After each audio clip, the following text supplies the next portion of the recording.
recorded now because something's really wrong with my laptop. So I think it's recording now. Okay. Yes, it's recording. All right, cool. All right. Today's class is a little bit, today's lecture is a little bit heavy, especially for Huda, Ali, and Alice. So I'm going to go slow because today's class requires a little bit of knowledge of Malaysian language. Or rather the use of English in Malaysia. So you've got Malay, you've got Tamil, you've got Chinese in some of our major languages. Then you also have other languages by other minorities. Like my brother-in-law is from, my brother-in-law is part of a community in Sabah in East Malaysia.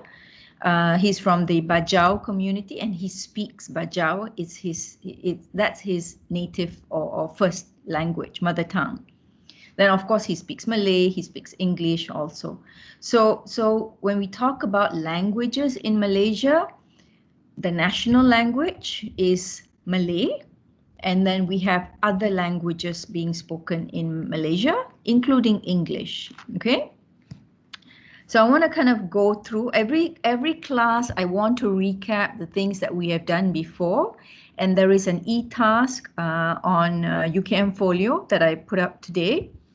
I just want to get you to kind of focus on the learning that you have done so far. Can you just give me a second? My cat is outside and it's raining. Just give me a second. Okay, doctor. All right, doctor.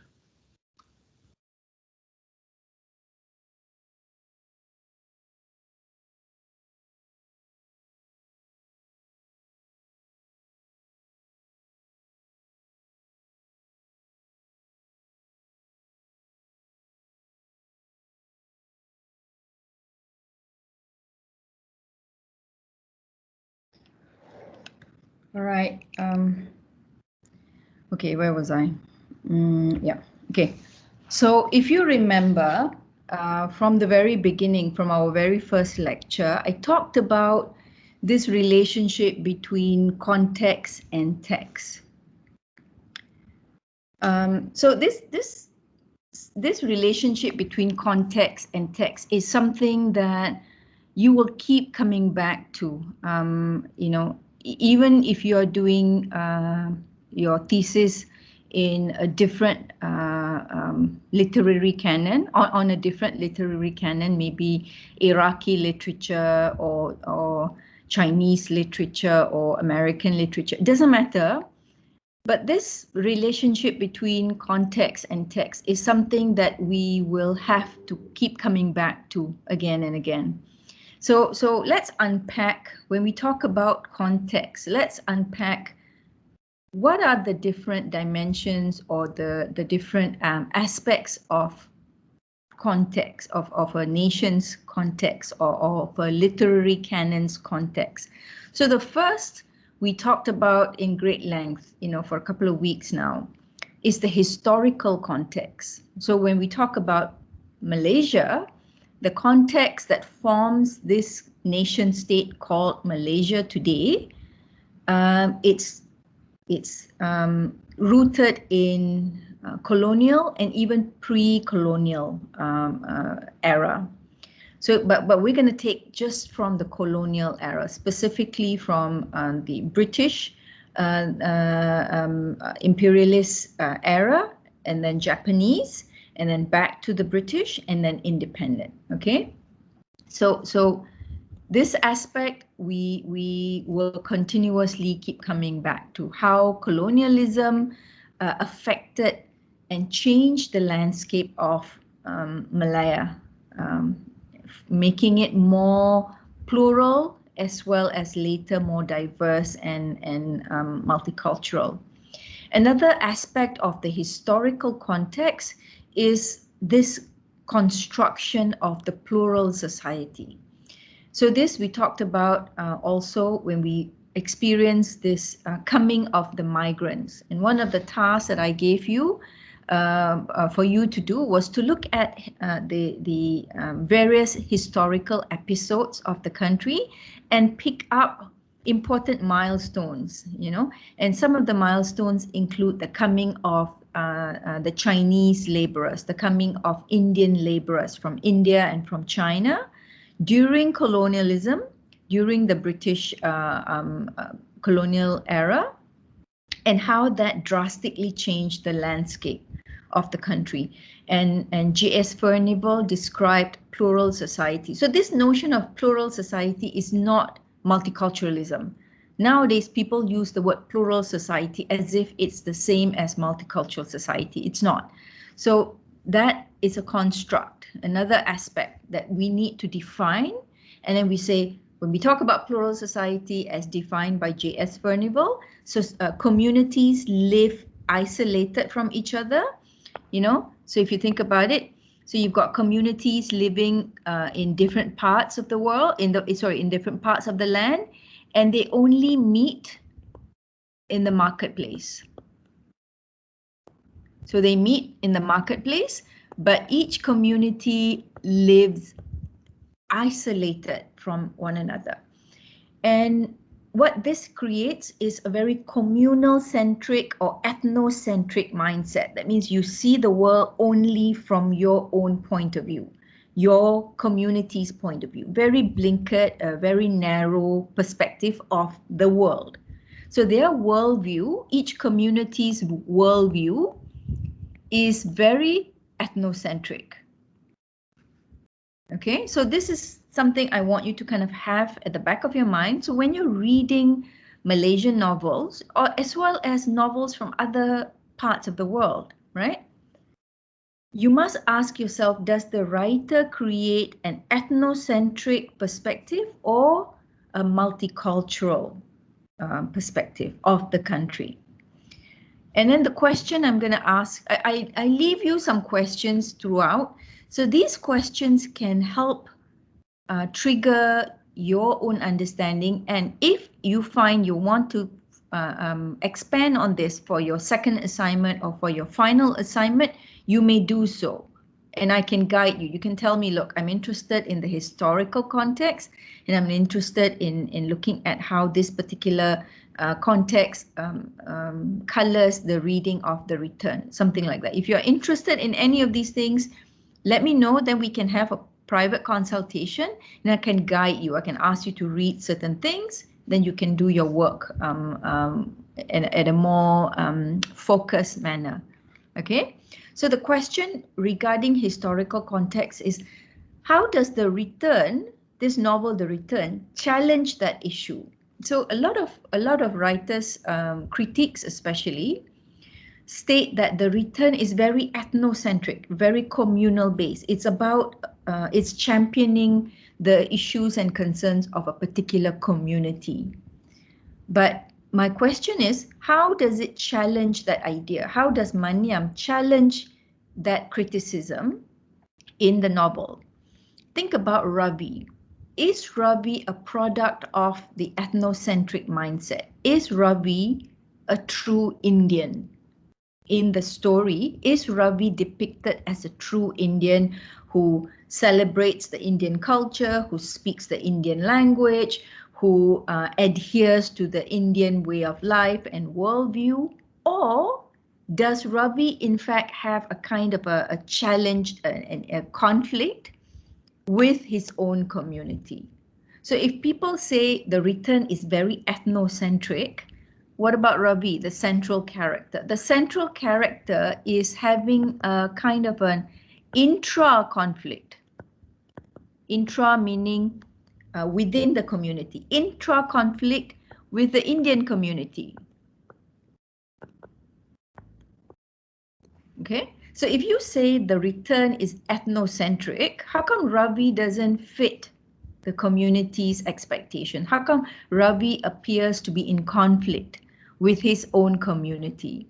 So I feel that The Return, even though it is set within plural society, it doesn't capture the ethnocentric mindset. It challenges the ethnocentric mindset. So that's my thesis. That's my hypothesis. In my presentation, I will have to prove this. So this is how you can approach historical context in the reading of Malaysian literature. Another context would be sociological. So that takes up the historical dimension and expands it a little bit. So when we talk about sociological is basically about society, the study of society. But during British occupation of Malaya, there wasn't a unified society. There wasn't a nation state. Malaya was just a land with people living in different parts of the land. We were not part of a unified nation state, right? It just so happened we lived on the same area, the same landscape, but we did not feel like we belong to one another. So the question that I ask is, the minute the country receives its independence, does that change the landscape of Malaya?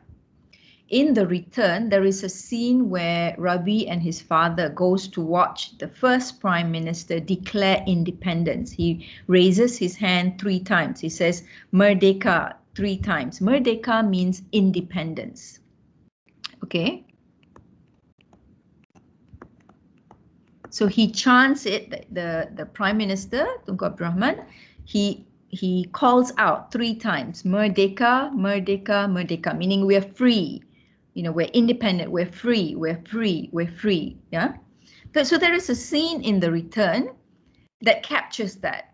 But the question is, does that mean the minute we have become an independent nation state, that all the issues of plural society, the ethnocentric mindset, does that mean everything goes away and we are suddenly part of this unified multicultural society? Do you get that in the novel?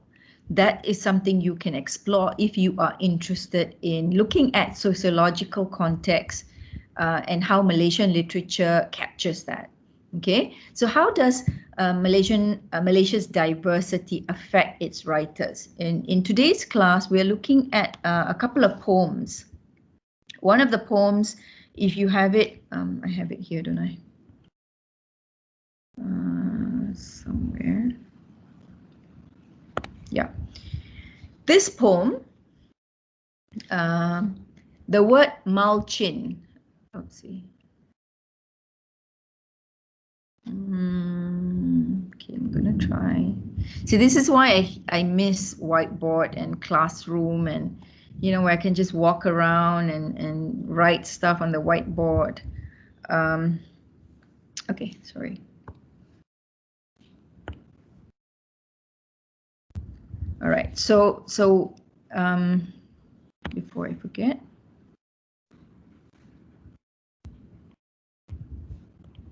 So the issue is looking at the sociological context, okay? The question I'm asking is, how does Malaysia's diversity affect the writers? So when you look at the issue of diversity, if you all have any questions, you need to call out because I can't see if anybody's raising their hands. So just you know, shout out if you've got a question, okay? Is everybody all right so far? Okay, Doctor. Yes, Doctor. Yes, Doctor. I'm okay. Thank you so much. So when we think about the word diversity,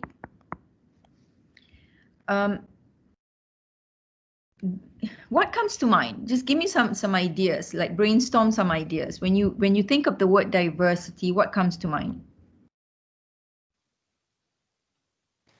In terms of Malaysia, the culture, we have so many festivals to celebrate. All right, what else? The differences inside the country. The what? Differences. So differences, good. What else? So many different cuisines in Malaysia. Okay, so part of our culture would be the food. Okay, many types. Okay, what else? Costumes. Also part of Traditional culture. costumes. Oh, sorry. Costumes. Okay, what else?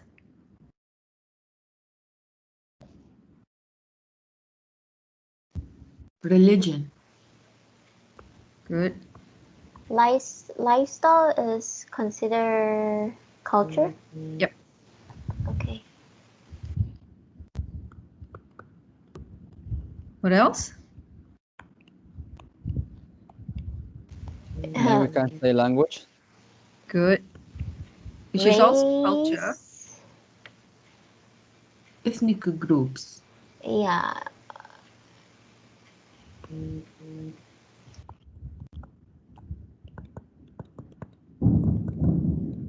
What else? Politics. As in the different kinds of policies or anything like, and not maybe not. Do you mean political parties?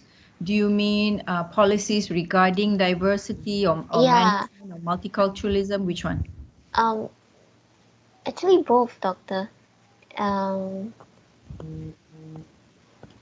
Because our politics is like it's based on British rules, but at the same time now we have something that is ours. So it's like the amendment and everything.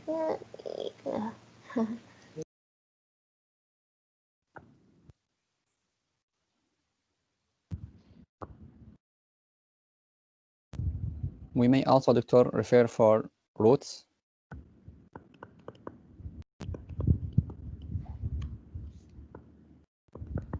Sorry, Ali, refer to? Roots. Roots. Yes.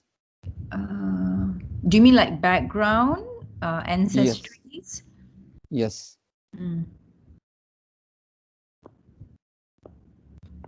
Or your heritage, huh? Exactly, Doctor. The heritage or background. Which is also kind of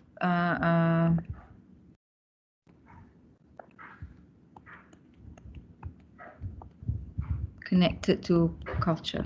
Okay, what else? Color. Skin color. What about the landscape?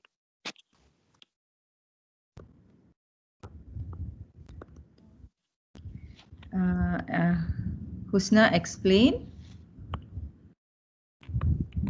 Like the places in Malaysia, in Sorry, again, like the places that there's like highlands and then the beaches. right.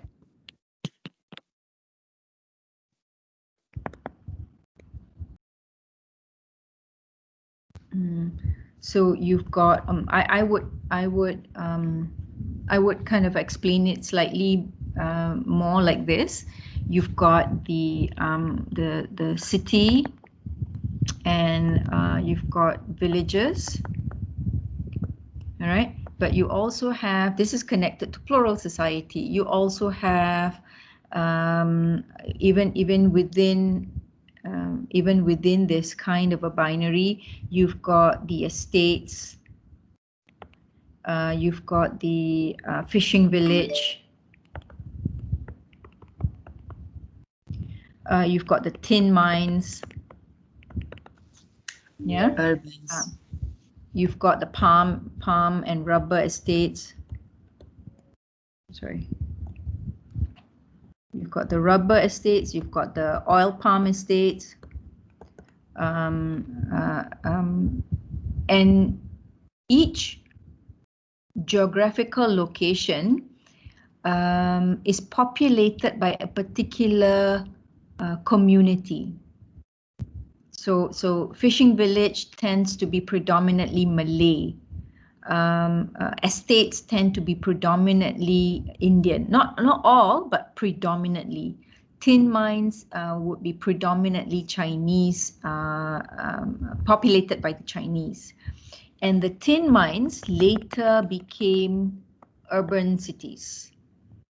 like Ipoh, Kuala Lumpur. You know, these were once tin mines. And the fishing villages will remain as village. Also, the paddy plantation,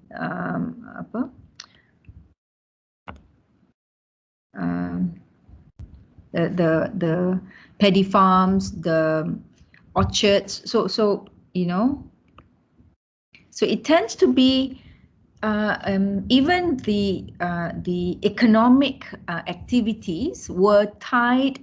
Were not necessarily still now, but were very closely tied to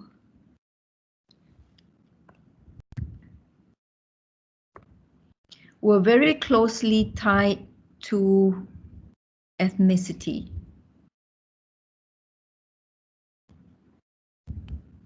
So there's a kind of a very close link between where each community lived and the kind of activities, economic activities that they performed, and the kind of lifestyle that they lead. You know, so if you are from the fishing village, you tend to have a very kind of close relationship to the ocean. So you eat what you catch. You know, likewise, if you plant a paddy or whatever it is that you plant, you live off the farm.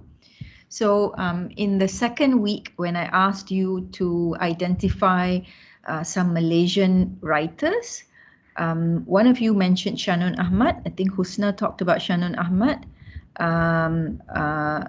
One of his novels, Ranjau Sepanjang Jalan, or No Harvest But a Thorn, that is set in the paddy farms and describes the trials and challenges of the Malay paddy folks who they have to live off the land. And when you have to live off the land, you are at the mercy of the climate.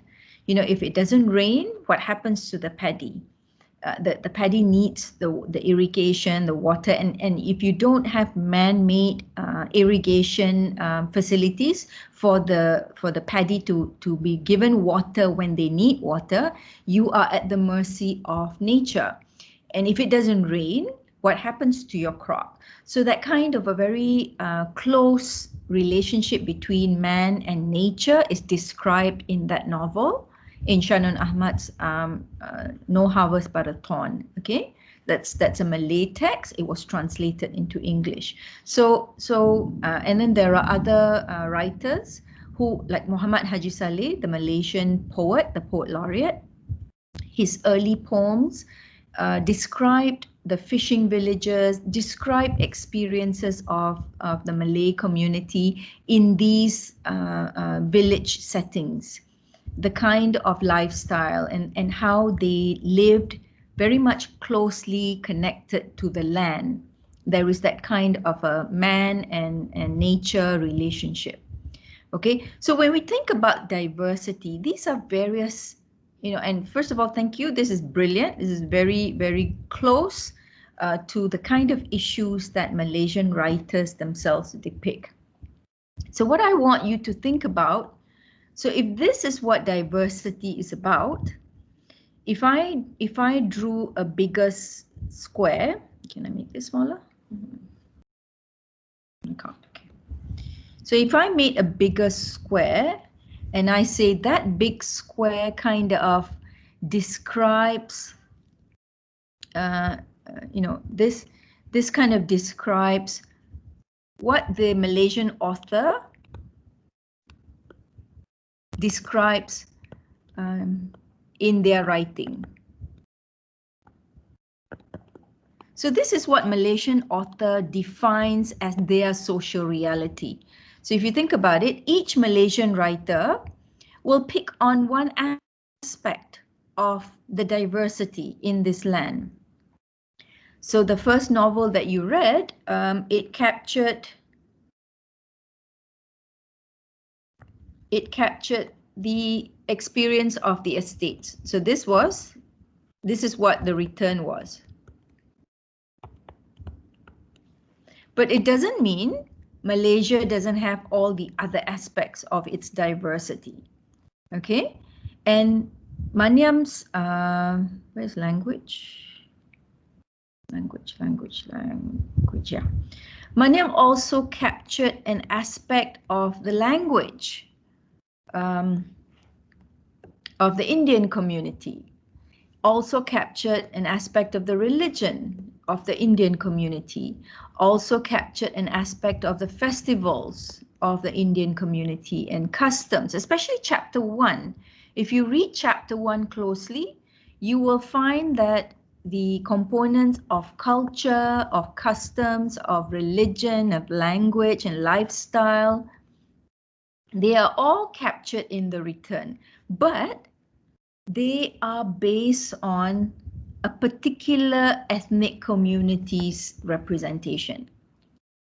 You know, so on the one hand, he is very ethnocentric, but on the other hand, he does use his novel to depict the issue of diversity in this country by looking at only one community's experience. You can then ask, what about the Indian community that is similar to the Chinese community? What about the Indian community that is different from the Chinese community and the Malay community and the Bajau community and the other ethnic minorities in this country? Okay. However, writers criticize when they don't depict the country in this way, in this diverse way. But it sounds far-fetched to expect the writer, you know, to expect Malaysian writer to depict the diversity in this country in this way, because you cannot put all aspects of diversity in this fashion. Then the novel will be too complex, right? So are you all right so far? Are you following me so far? Okay, doctor. Okay, doctor. Yes, doctor. All right, cool. So I'm just going to explore, for today, we're going to explore this aspect, language. Okay, I'll come back to this beautiful drawing, if I do say so myself. Nobody's going to compliment you, okay? You got to learn to compliment yourself. Okay, so so another aspect of the context is literary, our corpus, the Malaysian literature in English.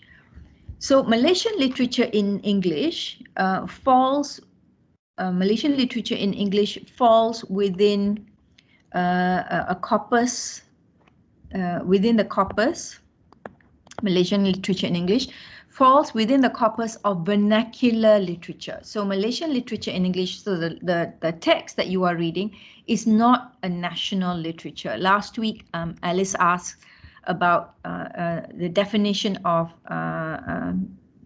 nationalism. Was it nationalism or I forget? Alice, do you remember what? National identity. National identity, good. So when we talk about national identity, one of the components is national literature. So for national literature, it would be literature written by Malaysian. It has to be Malaysian, written in the Malay language. So the definition of national literature is the language must be in Malay. The text written has to be written in Malay.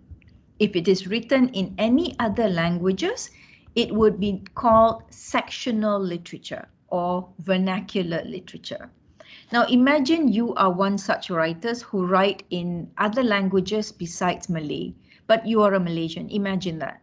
How would you feel being categorized as a sectional literature or vernacular literature? How would you feel? Just give me some of your thoughts. I guess I don't belong in Malaysia, even though I'm Malaysian. Good. What else? Sad.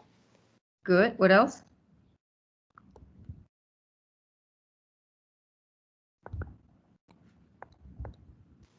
Doctor, does patriotism comes in, like something like I love my country, but I'm not again belonging. Yeah. So it's like you are a Malaysian. You write about Malaysia in your novel, in your works of fiction, in your poetry, in your plays or whatever. But it just so happens you choose to write it not in the Malay language, not in the national language. You choose to write it in another language. The kind of categorization of your work as sectional or vernacular might leave you feeling disowned, might leave you feeling like you don't belong, you know? And this is something that the authors, the Malaysian writers dealt with, especially in the 20th century, you know, in the 80s, 70s, 70s, not so much, 80s, 90s. There are many essays in which writers like Lloyd Fernando, Kituan Chai, K.S. Maniam, argue for Lee Kok Leang, argue for the importance of inclusion, you know. So when you separate people like this, you know, the difference, as Ali mentioned in the issue of diversity just now. So when you separate people like this, it's the difference that becomes more prominent, not similarities. So when we think about diversity, we think of differences, but we must also think what makes people come together. These are some of the things that makes us come together. Our culture, you know, we all have cultures, right? We all have customs. We all have our own special lifestyle or festivals, but that's what's the same about all of us. We all have it. We don't share the same thing, but we all have it. So we can respect that. I respect your festival and I would like you to respect mine. I respect your lifestyle and your custom, and I hope you will respect mine. Like for instance, if a Hindu friend comes to my house and I serve food, I must make sure it doesn't have any beef because they cannot eat beef, right? So when I go over to my non-Muslim friends' home, they must make sure that they serve halal food. Like, you know, that's first of all, no pork. And then all the chicken and everything, it has to be halal. They can buy it, you know, you can buy halal food anywhere in Malaysia, so it's not very challenging. So that aspect of respect, I know the difference between us. I know you eat that and I don't eat that. I know you drink that and I don't drink that, alcohol and what have you. But we respect that when we meet, we respect that we don't expect everybody to do what we do, you know. So like for instance, if my daughter goes out with her friends, if it's prayer time, her friends will wait for her at the small prayer area in the shopping complex, you know. And then they will wait for her. She will go in, she will perform her prayers, and then she will come out. Her friends are non-Muslims, right? So that aspect of the, you know, we don't expect people to live the way we live, but we respect people for the way they live, just like we want to be respected for the way we live, you know? So when we think about the categorization of Malaysian literature and English into sectional and national, that aspect of belonging is fractured. So this is something the writers argued for in the last century, in the 20th century. This is really a very heated discussion. So that also brings a fourth context, which is author-defined social reality. So this component of what is the social reality that the author wants to depict, it's up to the author. The author gets to decide. And this is just a small glimpse of the kind of issues that Malaysia deals with, right? And the author, Malaysian poet, Malaysian playwright, he or she can just pick on one of these issues and expand on it and create a story. So all this is what the context. This is the context that I want you to kind of focus on. So every text that you read, whether it's Malaysian literature, whether it's American, British, Iraqi, Chinese, Nigerian, whatever. Yesterday you had a presenter, Dr. Safai, who presented on Peruvian writer. So the context is Peru, and he looked at how the historical challenges that the writer experienced in the country and the historical episodes of the country influence the writing. So that's a context.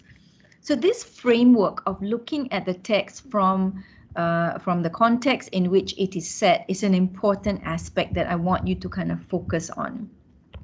I hope you're all right so far. Yes, doctor.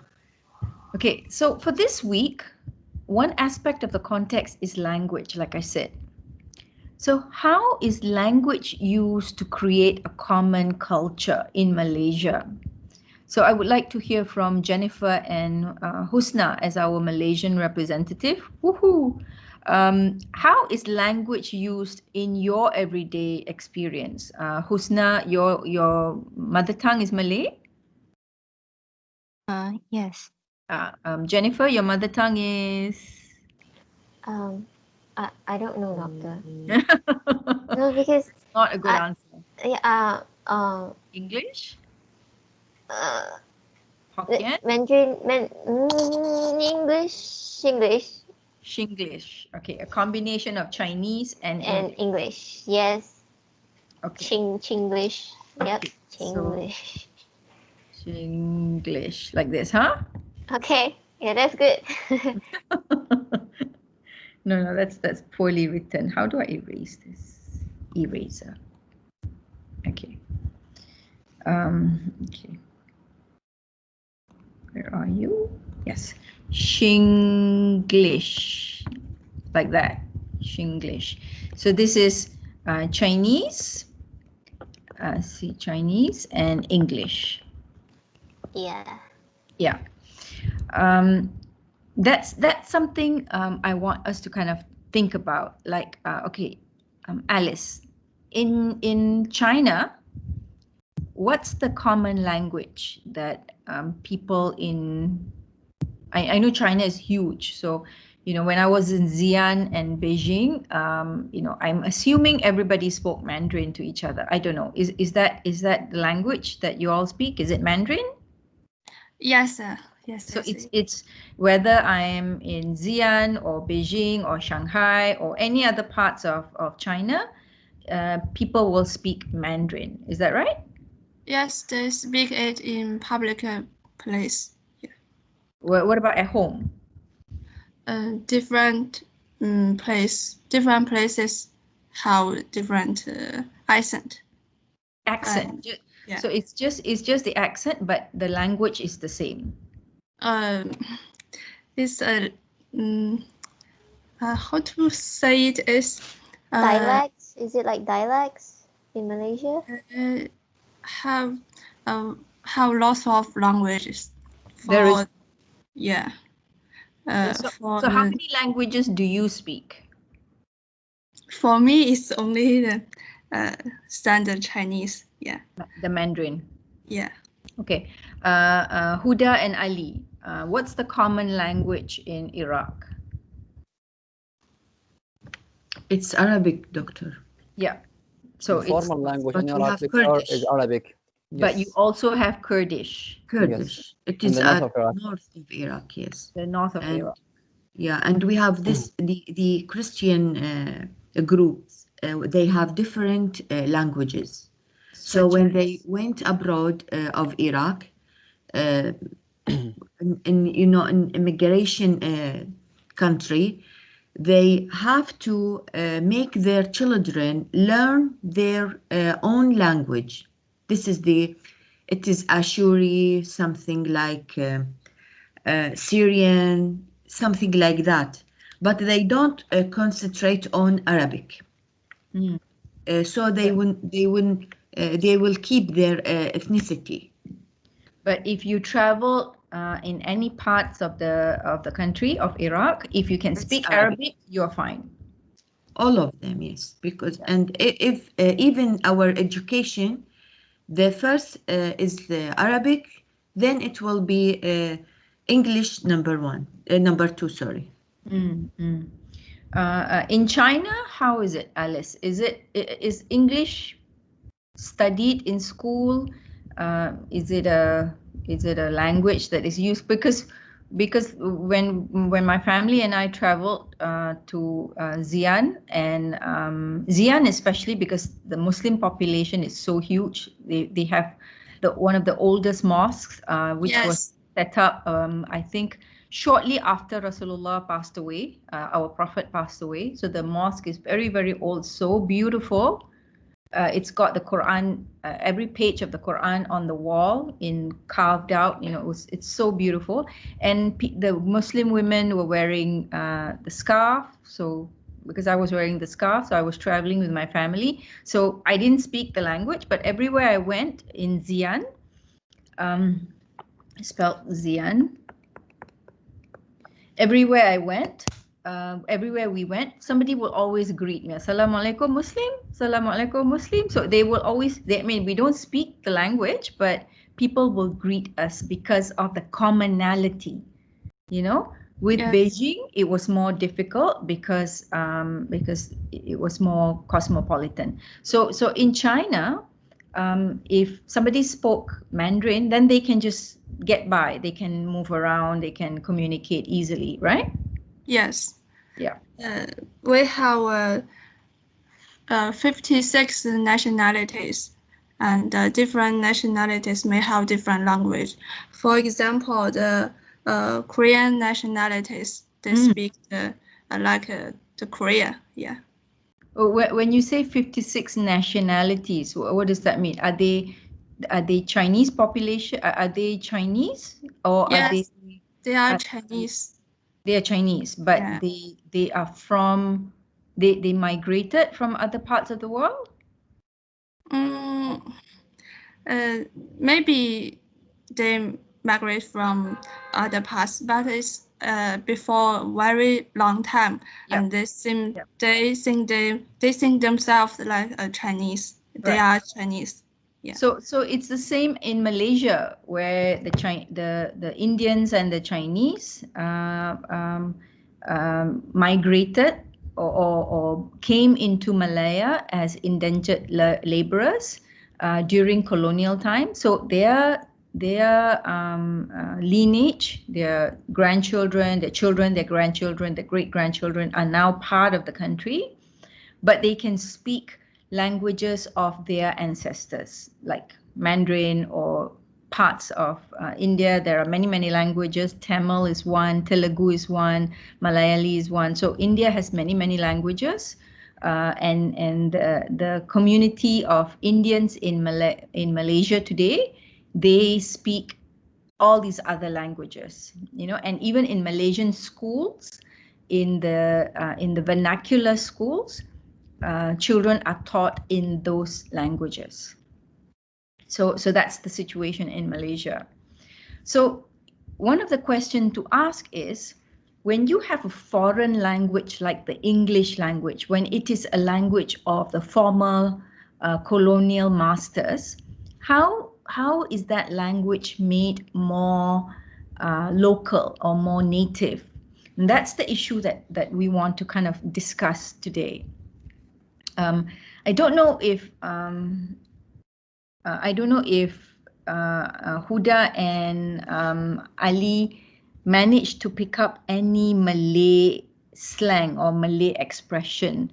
Huda, Ali, when your short stay in Malaysia, did you pick up any Malay words? Did you pick up any Malay expressions? Or particular expressions used in Malaysia? Did you manage to pick up anything? Terima kasih, sama-sama. That's it, because the COVID and we still at home.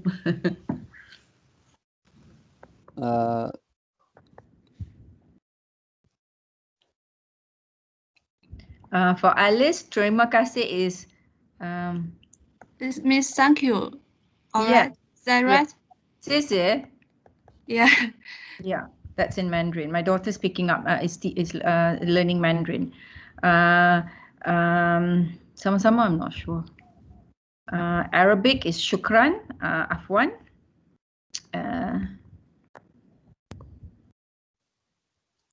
Afwan, just for reply. Yeah, so that's what sama-sama is, afwan. So shukran is terima kasih. What else? Ali, have you picked up any Malaysian expression or Malay expression?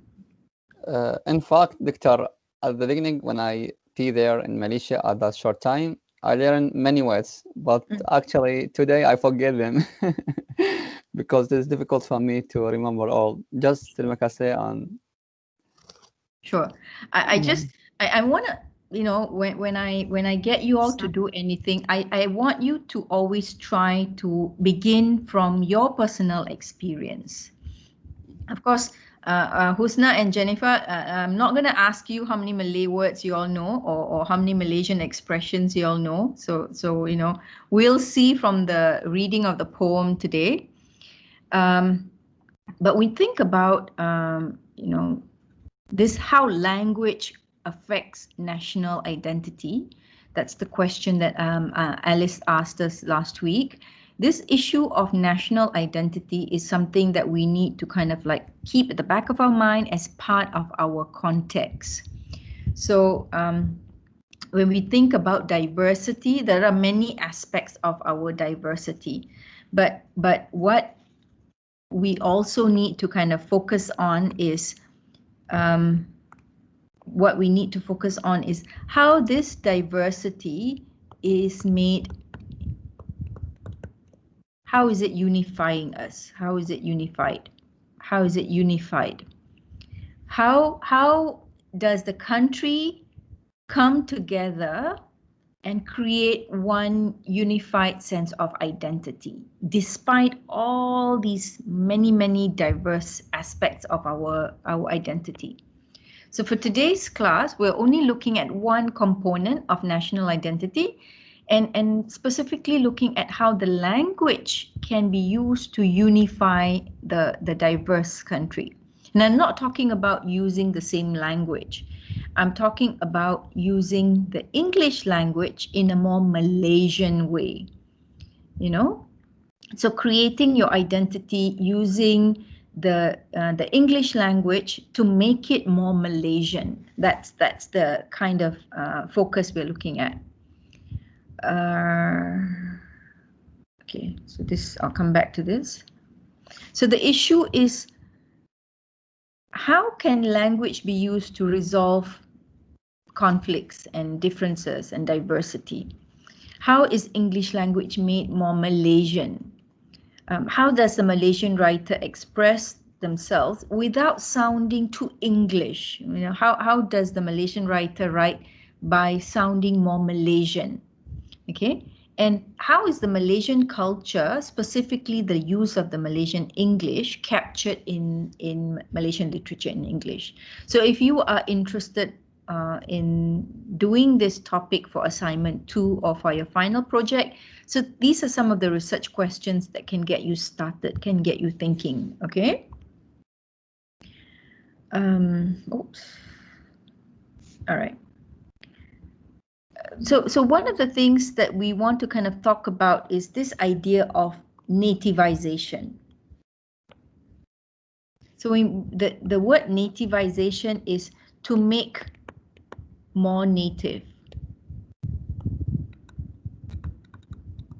So to make native, to make English native, to make English more Malaysian. English is a language that was the language of the imperial masters. But today, English is a global language, which means you can hear English being like, you know, if you went to Istanbul, if you went to Greece, if you went to even parts of China, Shanghai and Beijing, if you went to, or even Xi'an, if you went to Nigeria, Kenya, any parts of the world, chances are they know some form of the English language. So English has become global, but it will have its variations. So there's a variety of English. This is a discipline in itself. This is a research discipline in itself, the variety of English, and what are the different varieties, and how does the variety of English develop, you know?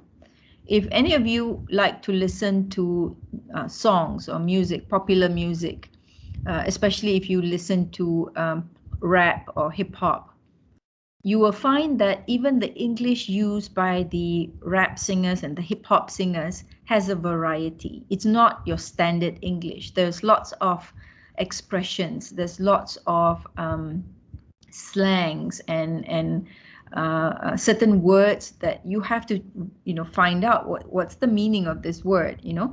So that's a kind of nativization or domestication of English into the context of the speaker or the writer.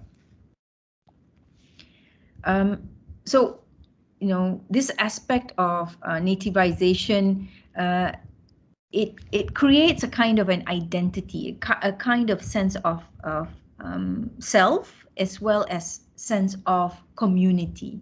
You know, so I want you to kind of focus on that aspect. But I just want to focus on 3 types of nativization. All right.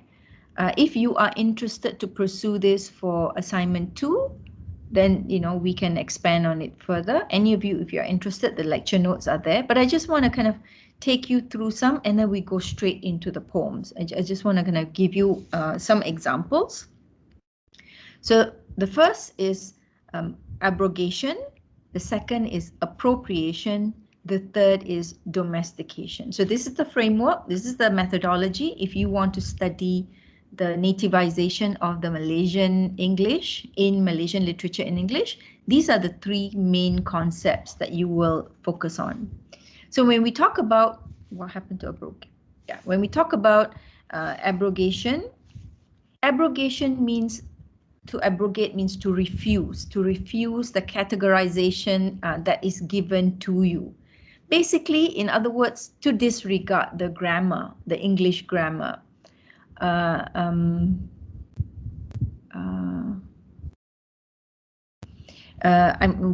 now I can't think of an example, but I know in rap music, the grammar, the subject-verb agreement is always broken up.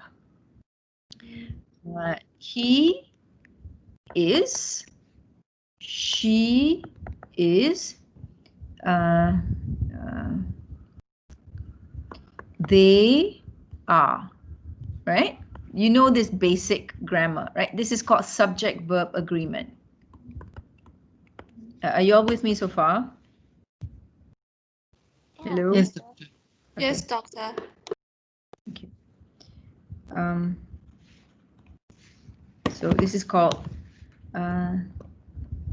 subject-verb agreement. So if you write an essay, subject-verb agreement. So if you write an essay, and I notice that, you know, you put for instance, the author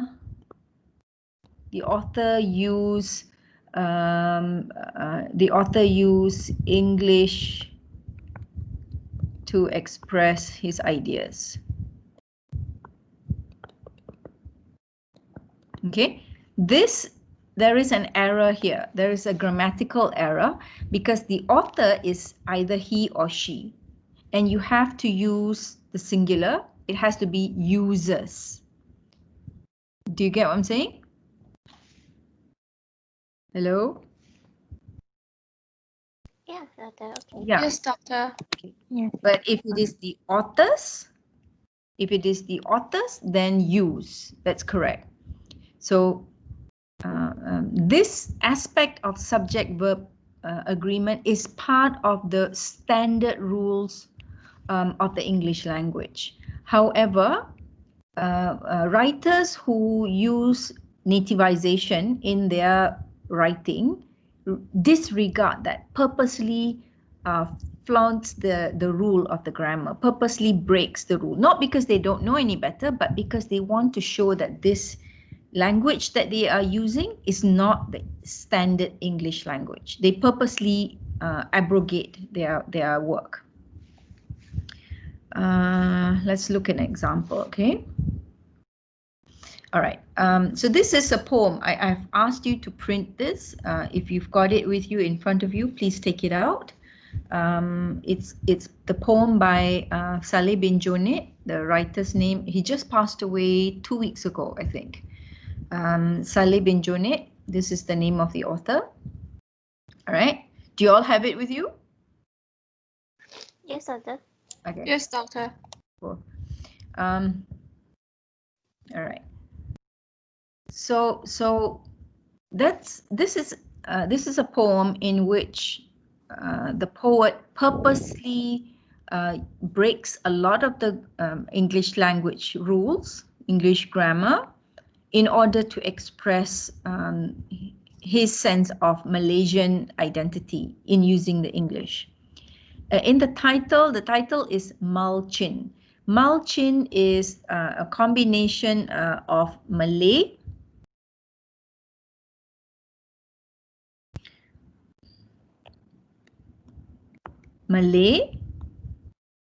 and Chinese. So the author took the first syllable of the two words, and in the title of the poem is made from, that's the title of the poem, made from the two syllables of the initial syllables of the first the two main languages by the two main communities in this country, Malay and Chinese. So this poem, if you have any Malaysian knowledge, you will be able to read it and see the tone. The tone is very humorous, it's very sarcastic, very ironic. There's tongue-in-cheek in this. Like, for instance, the first line, our English not punny, you know. The word is funny, but instead of saying funny, he says punny. So it's playing with the idea that this is how we use English in our everyday discourse in Malaysia. This is how people on the street speak. The expression, you know, that's something that is also repeated throughout, and also shows how English is being nativized. And another expression, la, there is the word la. It's also an inflection that is brought from the Malay language. Okay, so the first stanza incorporates English words with the way English is spoken by certain communities in Malaysia, as well as some Malay words. So this is the first stanza. Can somebody read it for me? Husna or Jennifer, do you all want to read it for me? Okay, I'll read it in like the very Chinese Malaysian way. Go on, give it a shot. It's very funny. Okay, I'll think like how I talk to my friends. Our English not funny, you know. Our tongue, our stresses not wrong. Only the dono complain say this. Say that lah, our English not strong. I think you're doing brilliant. Can you go on for another couple of stanzas? Okay. Stress put in all the wrong places. We say cool even when it's hot lah.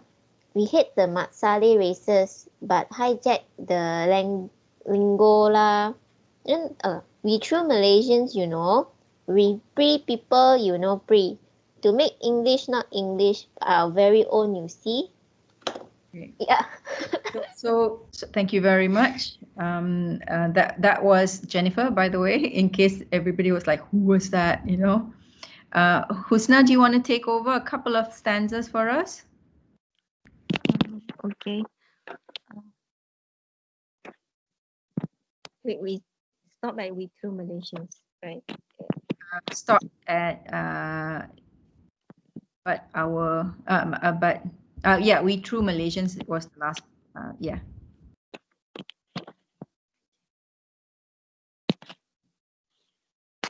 Wait, which one was it? We Ditekan. okay. We tekan words.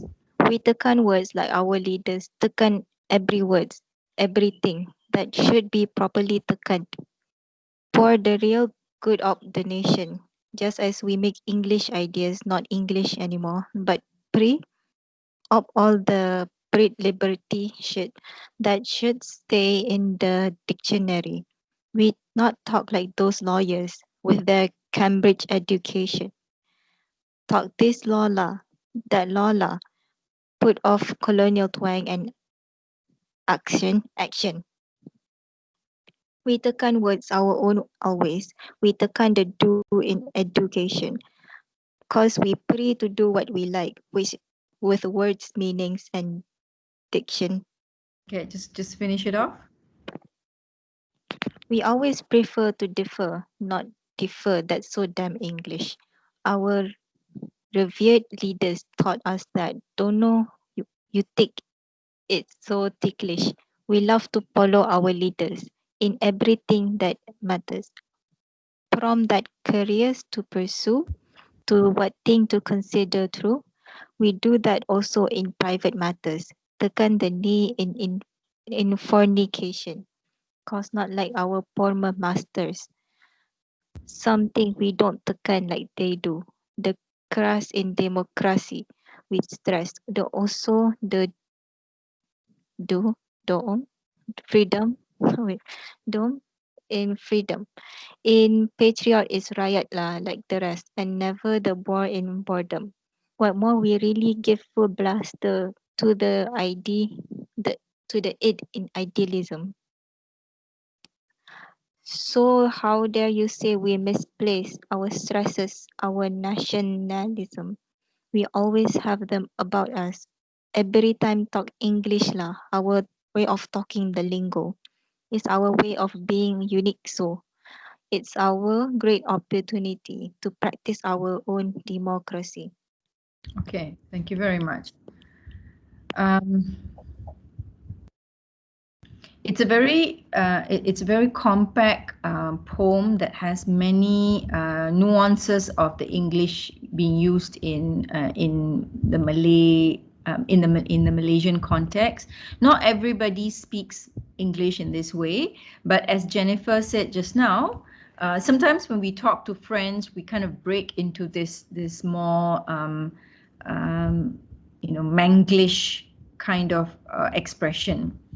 The word tekan, okay, the word tekan, you notice here, it's tekand. So, where is it? Yeah. So when we think about breaking the standard rules of grammar, the English rules of grammar, okay.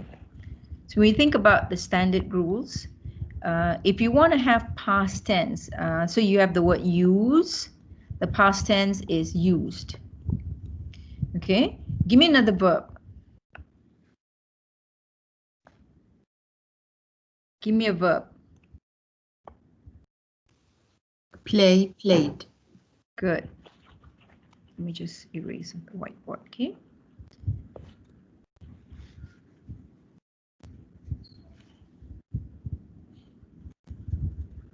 Okay, so you've got play, it becomes played.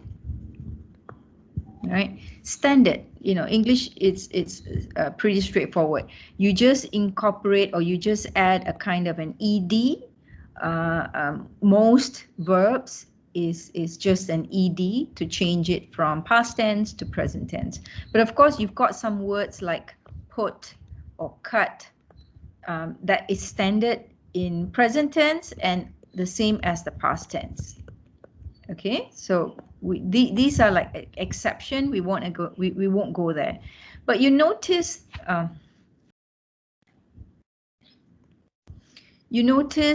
the word here.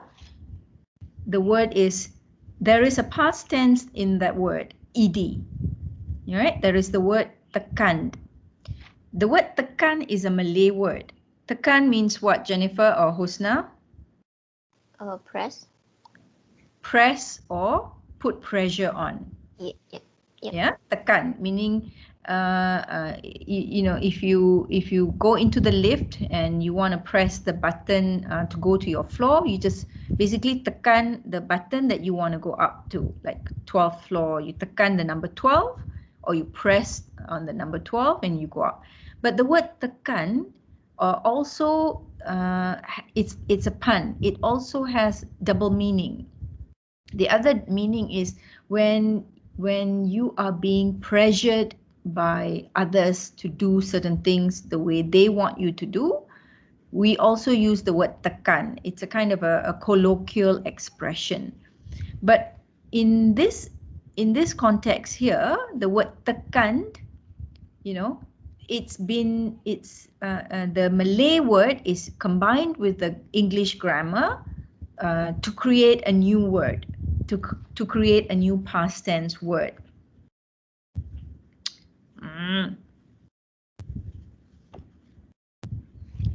Trying to go, yes, okay. So the word is tekan. Okay. First of all, it's not an English word. You cannot make tekan as past tense by adding ed, tekan. You can't do that. But using nativization, specifically using abrogation, the writer, the poet is able to create his own rules. He disregards the standard rules, he creates his own rules. And the whole point is in order to kind of make a statement about the imperial culture, make a statement about the English culture and the English language and the way language is supposed to be used by everybody. So this is one example of how this poem nativizes the English language. Another example is appropriating the language to your own culture. So appropriation is another example. When writers use the language, or rather the language is being made to bear the burden of your own cultural experience. So you bring the culture that you are from and you make the culture part of the language and expect the culture to be expressed using that language, not your own mother tongue, but using your own, using the English language. So language then becomes like a tool to express ideas, to express experiences, but instead of using the native language, you're using English. So in The Return, just a second, I'm looking for my book. In The Return, this is also seen in the novel. When you bring when Maniam brings Tamil words or Tamil festivals and makes it part of the English text, he is appropriating his cultural experience into the English language.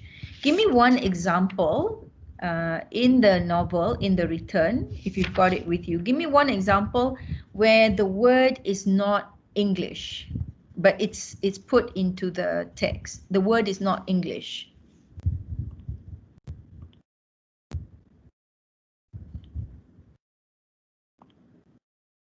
Hello? Doctor, I don't know how to spell speak this pronunciation, but I search it. It means a big mother to describe his grandma. Good. Priyatai. Priyatai. Yes. Big mother.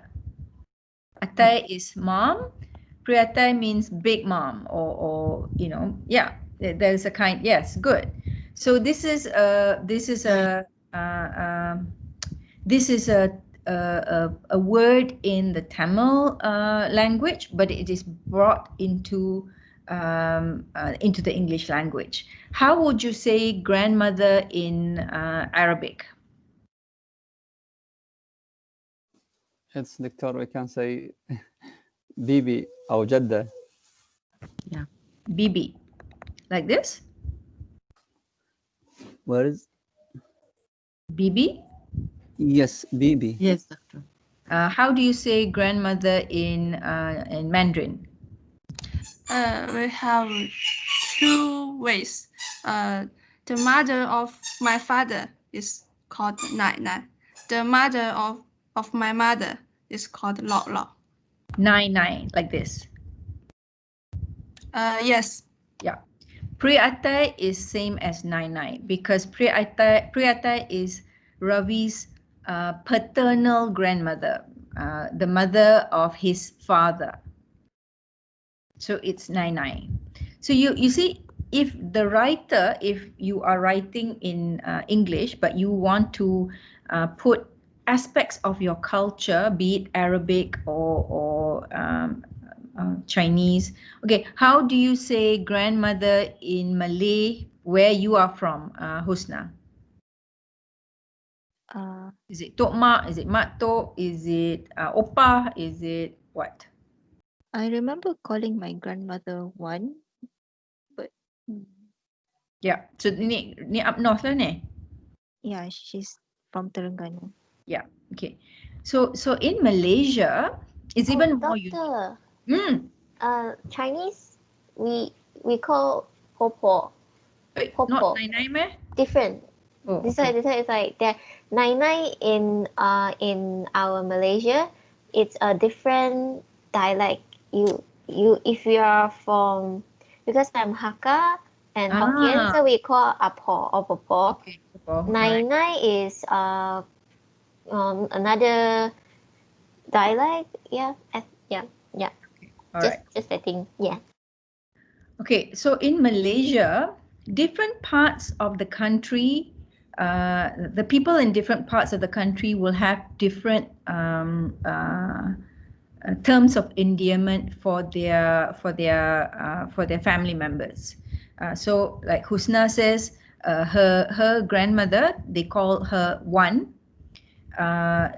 You can tell where the grandmother is from in the country, which part of the country, by the expression by the terms that is given. If she is called Opah, then she is from from another part of the country.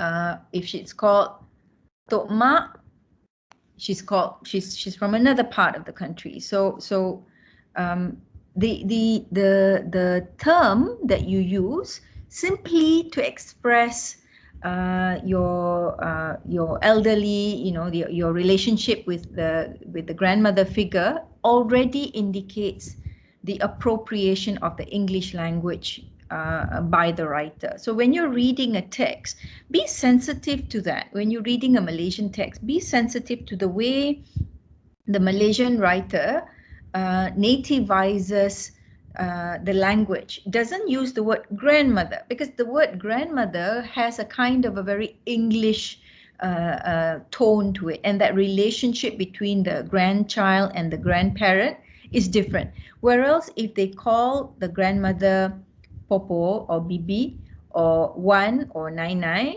or Priatai or Tok Mak or Opah, it has a different kind of a relationship. Do you understand? So this is how Malaysian writers make their text, even though it's written in the language of the colonizers. This is how they make it more close to Malaysian identity. So if you are interested to explore this topic for your second assignment, you may use it to look at the return and look at how K.S. Maniam appropriates the English language, how he domesticates the English language, how he makes English more local in this novel, in the return. Okay. So then you can explore this aspect of domestication. There are many aspects. This is the methodology. This is the framework. Various aspects of domestication.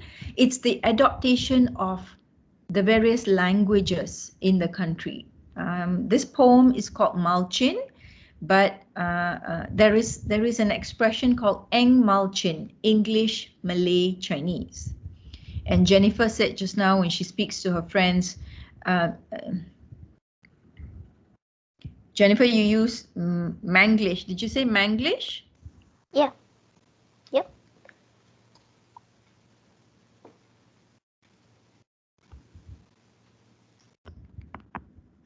So it's Malaysian English, you know. In Singapore, they will have Singlish, Singaporean English.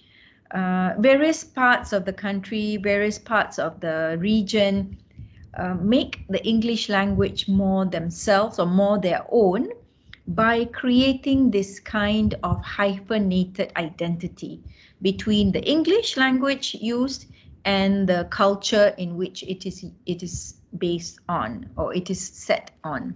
So this is how it is domesticated, make it more domestic. English is something foreign. How is English being made more domestic? So if you are interested in that aspect, explore any of the texts. You know, you can read the same novel, you can read The Return, you can read the poems that I have shared, or any other text for this topic if you are interested in this topic. Okay. Another way in which the writer, the poet, can make the language more domesticated, more local, is by bringing in the greenery of this country. So instead of talking about summer and autumn and winter, which are seasons of the West, or seasons of 4-season countries, Malaysia, we don't have 4 seasons. All right. How does the Malaysian writer make their story and their setting more local? Do they incorporate the dry season? Do they incorporate the rainy season? Do they incorporate the monsoon rain? You know, like 2 days ago, there was a huge torrential downpour, really, really stormy downpour. And that's like, to me, that's a very unique and very typical of Malaysian climate. Sometimes we have dry spells and sometimes we have really, really heavy downpours. So that's like normal. You know, it's not like suddenly, okay, tell me about it in the Middle East. Is it normal to have rain? Yes, doctor. Normal? Yes. Really? All the time? It rains all the time? No, not all the time. I mean winter. In winter. And is it like heavy rain? Yes. Heavy rain. What about in China? Is it like normal? Like rain is normal? In my hometown, it's the northeast of China. We have rain in the end of summer, maybe August. Yeah, and we have snow in it's now it's coming. It's coming because end of the year it snows. So Yeah. August is the rainy season, and what about the rest of the year? Sometimes rains, but not very heavy.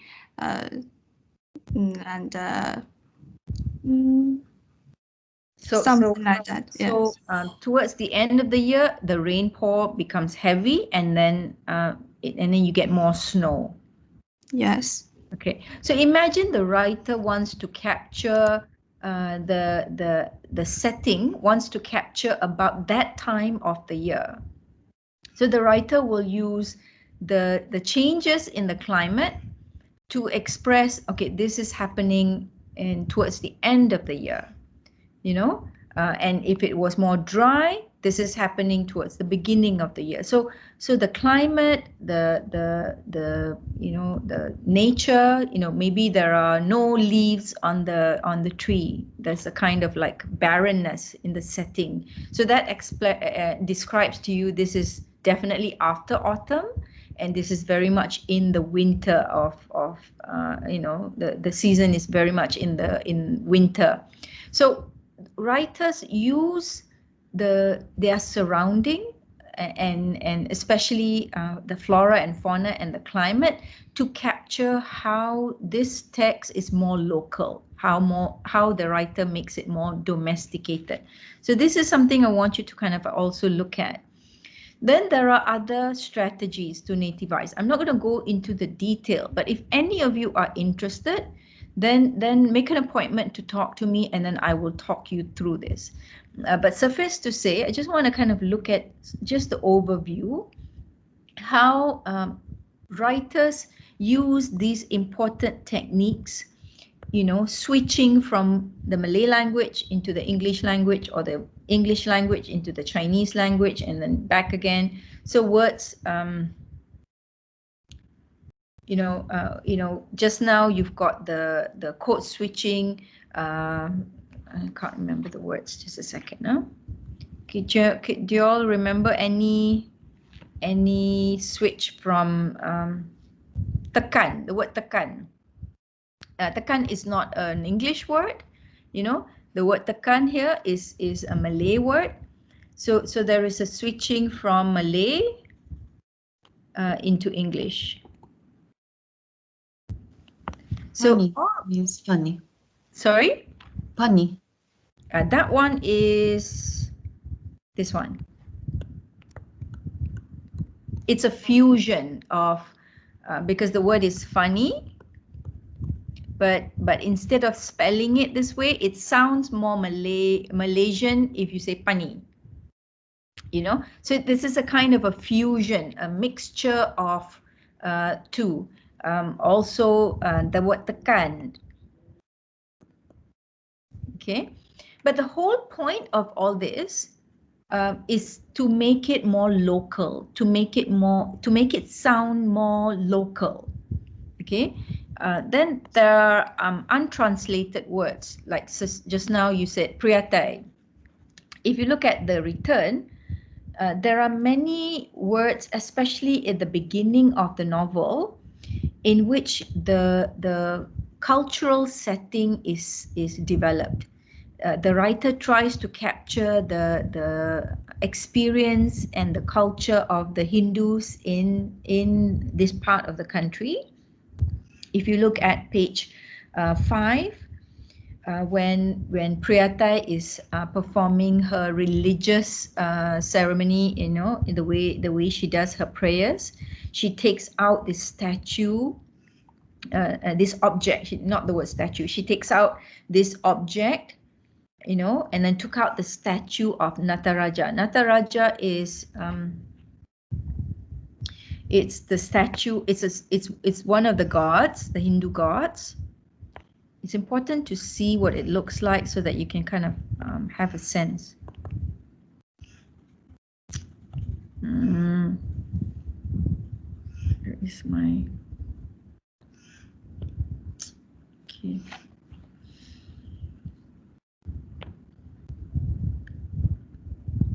I really need to get another laptop. Come on. Yes, thank you very much.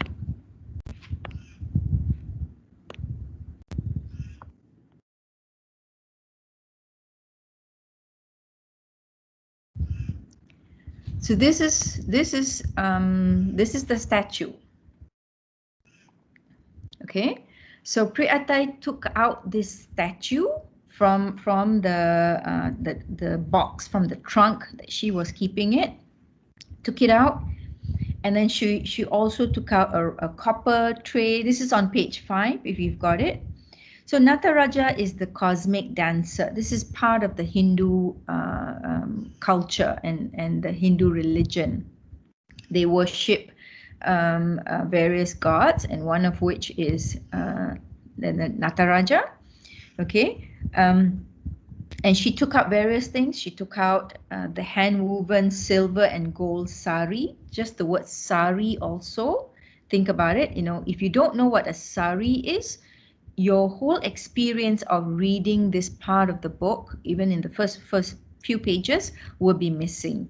So the writer doesn't describe what a sari is. The writer doesn't describe, and there is a footnote, of course, you know, Nataraja and Tali at the bottom of page 5, there is a footnote, but to get a sense of the story, to get a sense of the context, you need to study a little bit more about Nataraja, about Tali. Tali is this bangle that that is tied around the woman's neck by the husband upon marriage.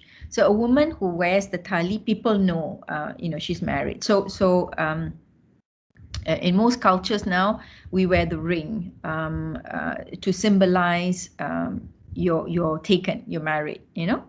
So all these aspects, just in that paragraph alone, helps to capture the culture, you know, helps to set the scene of the culture of this person named Priyatai, her family, and her community. Okay, so these are things that the writer does. So the glossary is in the footnote. So you have page 4, you have the word column. Page 5, you have the word Nataraja and Tali. So see page 4 and 5 just as an illustration. Page 3 also there are.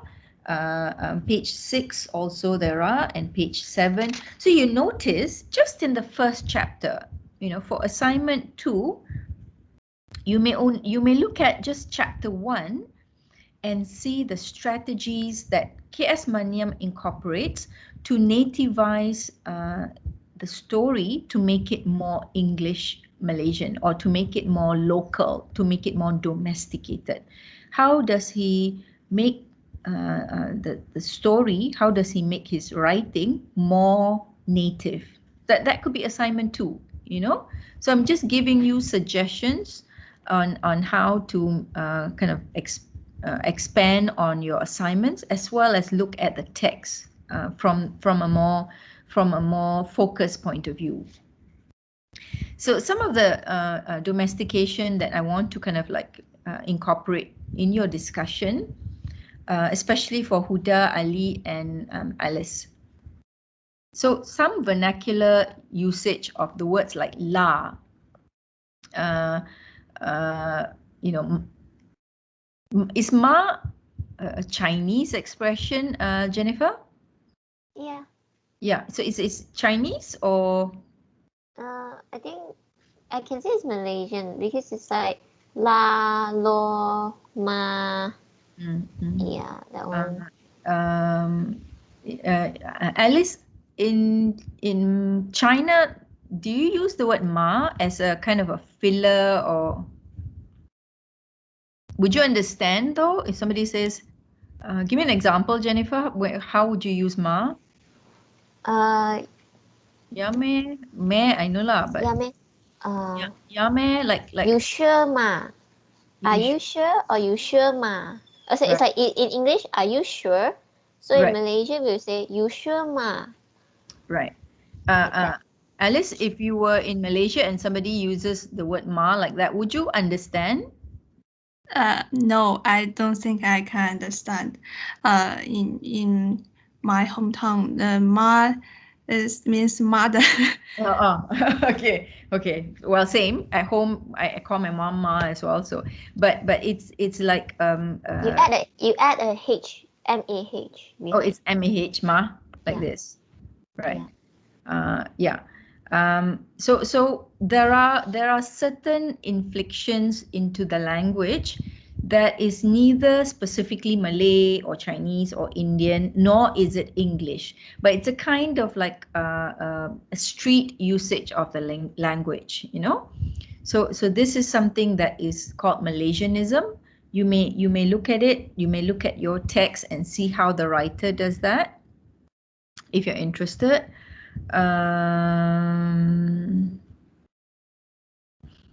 Okay.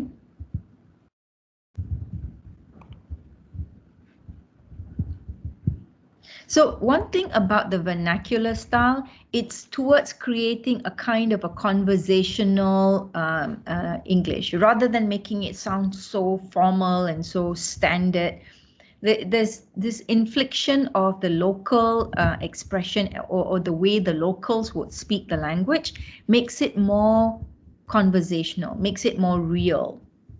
So you may look at, for instance, you may look at the dialogue if you're interested in this topic for assignment 2.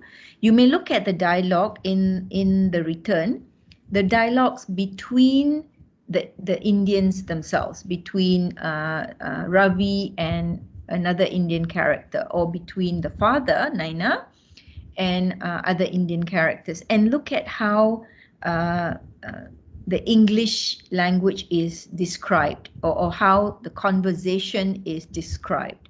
That can also help you develop this aspect of nativization in the return. So something to kind of focus on. One thing about nativization, as a conclusion, one thing about nativization is that the writer wants to make his writing intelligent and comprehensible and easy to understand, even by non-Malaysian, but at the same time, the writer wants to make it more uniquely Malaysian. That's the reason why nativization is being used.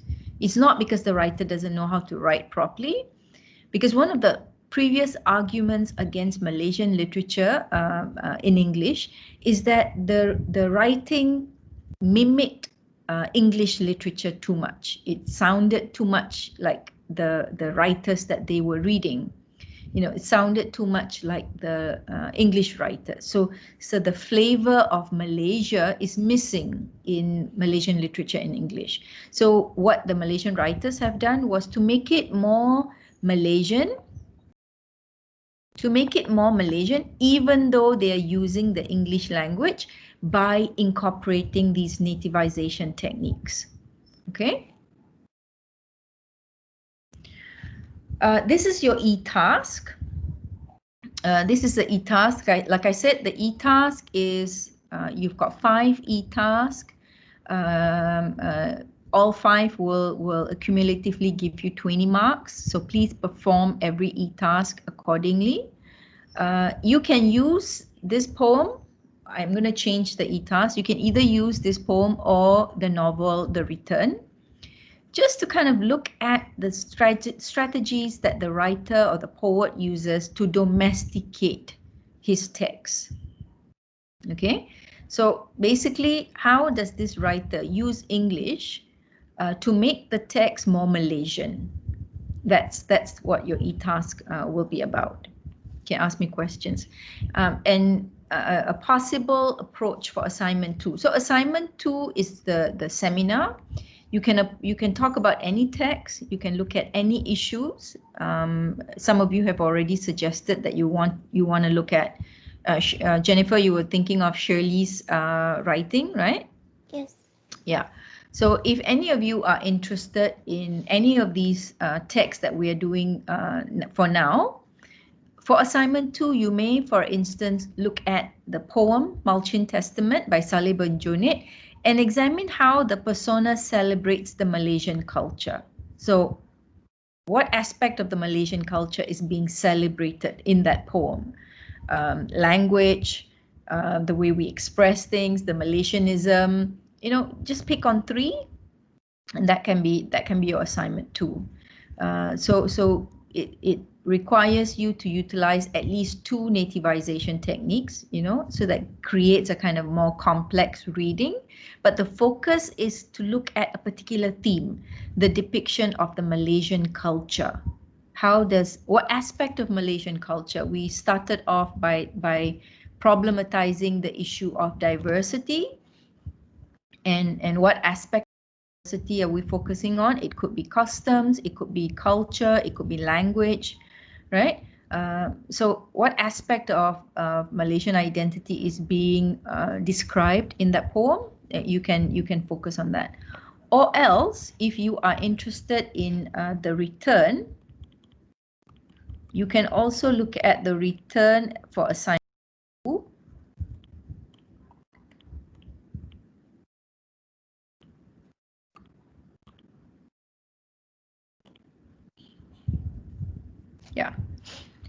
So for assignment 2, you can also look at the return, besides looking at it from a nativization of English perspective, you can also look at it from the plural society point of view. So these are some questions that I want you to think about if you are interested to look at the return for assignment 2. Consider the context of plural society and how the Malayan outlook was very communal based. So the notion that in the return it's very communal, meaning very ethnocentric to a particular community. However, two things are missing. One is Ravi, even though he is part of the Indian community, doesn't seem to fit into his own community. Why is that? You know, and secondly, where does Ravi belong? Does he belong to the Indian community? Does his sense of identity, you know, this is the issue of belonging. Does Ravi appear to belong to a particular community? Who does he belong to? And that can also help you say, you know, even though it's plural society, even though it's very communal based, Ravi himself appears more like an outsider in his own community. And that's one of the reasons why I really enjoyed the novel, not because it's about my community, but it's because I sometimes feel like I'm at conflict with my own community, that I'm very much like this inappropriate other because I don't speak the language, I don't practice the culture of my community, from the Indian Muslim community. I don't speak the language, I don't practice the culture. I'm a Muslim. I don't have any aspect of the Indianness in my sensibilities, except I love curry. You know, I don't know. I think a lot of people like curry, so it doesn't mean that we are Indian, right? But I also like dim sum. So what does that say about me?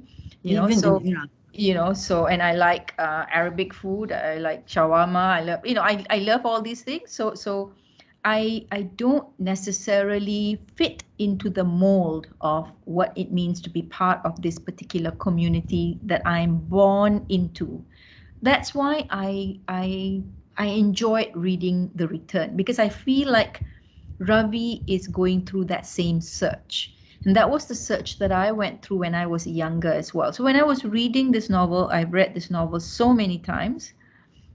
When I was reading this novel, I felt his agony. I felt his struggle. You know, I could feel his need to have something for himself outside his community. There is one scene in the novel where he draws a chalk in his own room, a little chalk space for himself in the room that he shares with his family. And that small space is his space. He doesn't have privacy in his home because they have a small home and everybody shares the space. But Ravi just draws a chalk line on the floor and that space is his. And there was one time when his mom or I forget, mom or sister was cleaning the space, and his mom says, that is Ravi's room, don't disturb it. So it's even by just drawing the chalk line, his family has come to accept and respect that Ravi needs his own space, you know. So I enjoyed reading that novel, you know, in the 90s when I just first came back from the UK. I was in England for 6 years doing my first degree. So when I first came back, it was this very strong tension between me and my community, and I just couldn't fit in, you know. So when I read the novel, I felt like Maniam spoke to me from that aspect, that I am part of the community because I look like members of my society, my community, but I'm not part of the community because I don't think like them. I don't choose to live like them. I don't live in terms of my worldview. You know, my worldview is more cosmopolitan. So that's the thing that I like very much about The Return. So if you are interested to explore this further, you know, make an appointment, talk to me, start thinking about assignment 2, even though we're almost done with assignment 1 by next week. start thinking about assignment 2, because I want you to kind of have some time to think about your work and prepare something that you may later develop for your any other extra work that you might be interested in, maybe publication, maybe your own thesis, doesn't matter. Okay, so basically that's the end of our class. Any questions? Oh, sorry, Yes, Ali, please, you Doctor. put up your hand. Yes, Doctor, if you Yes. don't mind. Yes. So, Doctor, it is the same if I focus in a far country in the second assignment? You want to talk about his second novel? Yes, for example, if I focus in a far country. Yeah, sure. Okay. Absolutely. As long for your assignments, you can choose any writer, any text. Do you have the novel though, Ali? Because I don't have the digital copy. You've got the copy? I can get it, Doctor. Awesome. Yeah, but I will say this: In a Far Country is a more challenging read. It's more psychological. The conflict that Rajan, the central character, because my PhD was on Maniam's 3 novels. Okay, so I know that the novels very, very well.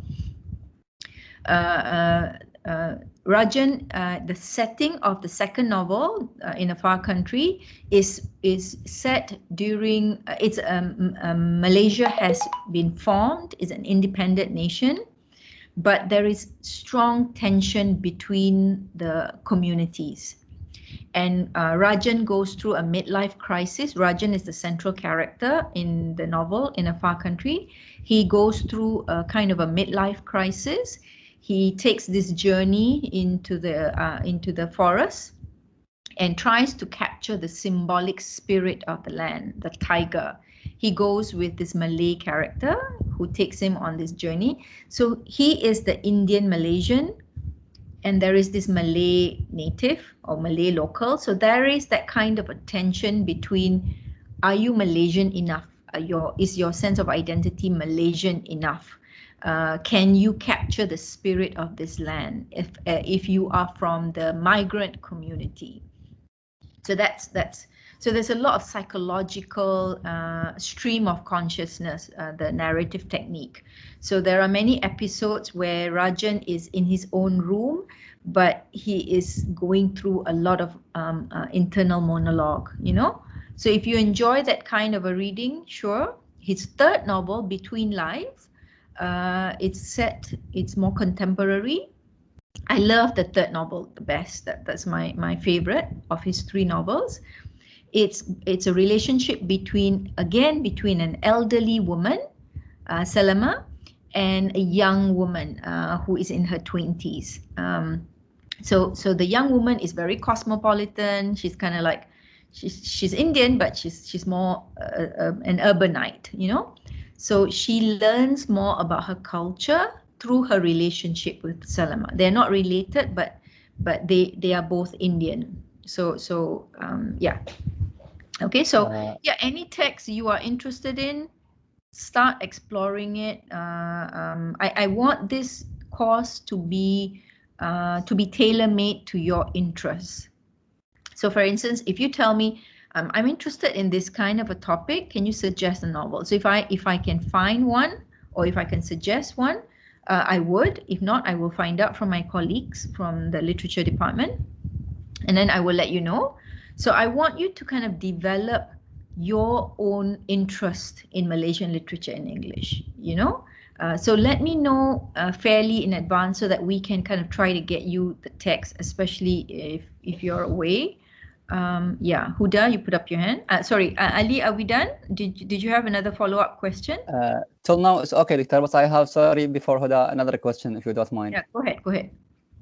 Doctor, have we to make the third e-task at first, or we have to mention to the second assignment? Say that again. Ask the question again. In our session today, we have the third e-task and we have the second assignment, right? The third e-task is for this topic on domestication of English language, nativization of the English language. So for Yes. the third e-task, you can either choose to look at how Maniam does nativization of the English language. You can just talk about it. You know, it's just a short assignment. It doesn't require much. Or you So- can look at the poems. One of the So poems. we have to both of them at the same time next week? Okay, technically, today was supposed to be the video essay. Technically, you are done with the video essay. You just need to record it, right? Yes. That's what you told me. Yes. So the answer is yes. You have to do Okay. both by next week. Okay, Doctor, inshallah. Yes. Thank you. Yeah. Huda, did you have a question? Yes, doctor, if you don't mind. We conclude from the 3 novels. The first one, Return, K.S. Maniam, he refuses his community, his own community, and he struggled in this matter. The second, he refused the country. He dissociate himself and lock himself in his room. And it was struggling and agony. And as for the third one, I think he just wanted the inner peace, as if he is, you know, he's growing in his psychologically. He is in a growing process. Is that true? Yeah. Have you read the other novels? Yes, in a far country. Not all of it, doctor, but by articles from here and there. Yeah. And as for the Between Life, I like it so much, and I have something, you know, I couldn't find so much about it, but I feel the peaceful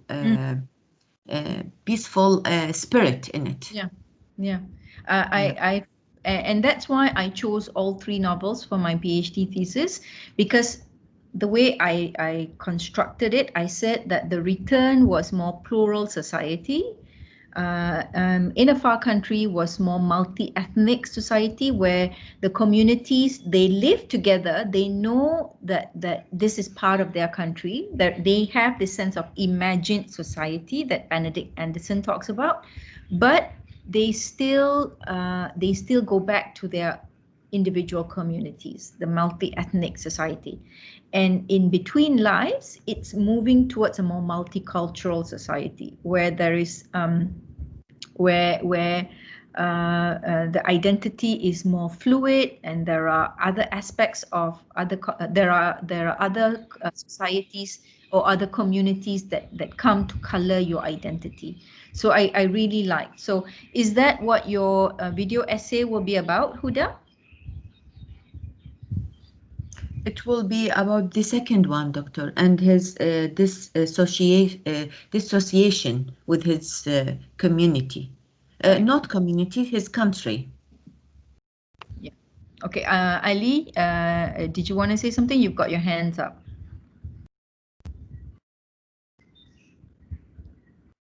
Ali? Your mic is muted. Yes. Sorry, Doctor. No worries. Okay. It's okay if I send you my video assignment by WhatsApp in order to check before I upload it on UKM Folio? I wouldn't want to kind of like micromanage in the way, you know, what content you put in, because that's part of the assessment. But what you could do is, you know, just describe, you know, very generally, these are the things I'm doing. Am I on the right track? So, for instance, with Huda, the statement that you made, Huda, about Maniam's 3 novels. So these are things that other researchers have said about K.S. Maniam's novels. So in your commentary of K.S. Maniam's 3 novels, Huda, for instance, if you wanted to do a commentary of that, you need to bring in past research. You need to review other people's research on K.S. Maniam's novels and show us the references. That's what the first assignment is asking you to do, a literature review of past research. Not asking you to do any original research. You don't need to do an actual analysis based on your own reading. That is assignment 2. Right? So assignment 1 is more about what have other people said about his novels. Yeah, that's what assignment 1 will be about. So if you are doing that, then you're on the right track. I will send you I will send you the rubric. I will send you the marking scheme for assignment 1 for video essay, so that you will know the specific content of what that I will be analyzing. Make sure that you have it in your video. Okay, Doctor, thank you. All right, thank you. All right. Any other question? I have a question. It seems like I missed something about the video essay. I haven't done the video essay before, and do I need to record something? Yes, that's what a video essay is. It's an essay in the form of a video. Jennifer, do you mind sharing your video essay with the class from last semester's course? Sure, no problem. I'll post on the YouTube link. Yes. What did you do on the video essay? What did you do? I did about a representation of death of Sinan Anton and the Yellow Bird. Ah, good. So a video essay, Alice, is basically, instead of giving me the writing, the essay, you transform the essay in a form of a video. You can use pictures, you can use excerpts, you can okay. Doctor, my video essay for this time is kind of different. Okay. Yeah, just generally because I use PowerPoint style, because I want to use the literature reviews and the short notes that like in a PowerPoint style for my assignment too. So instead of doing like what I did for my previous year, last semester's video assignment, with all the pictures and everything, this is really like PowerPoint style. Yeah, heads up, just yeah. Okay, just a second. I'm trying to. Okay.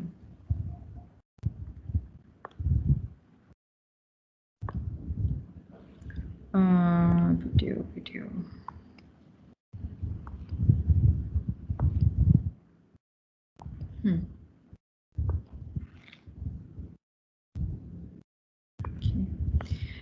Absolutely okay. You can use PowerPoint. You can, you can just go on YouTube, click the go live, record yourself, and send me that. You can make it into PowerPoint slides.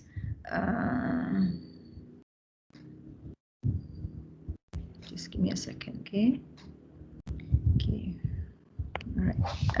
This is like I am not a very technologically savvy person at all. Anybody who knows me will know, if anybody wants to teach you how to be more technologically savvy, it's not me.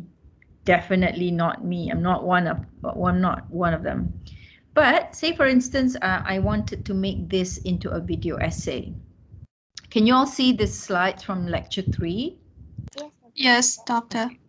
All right. So simple things that you can do. You can click on insert. You can go on media.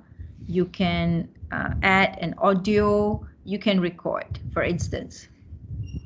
Okay, so I'm going to record. Sound.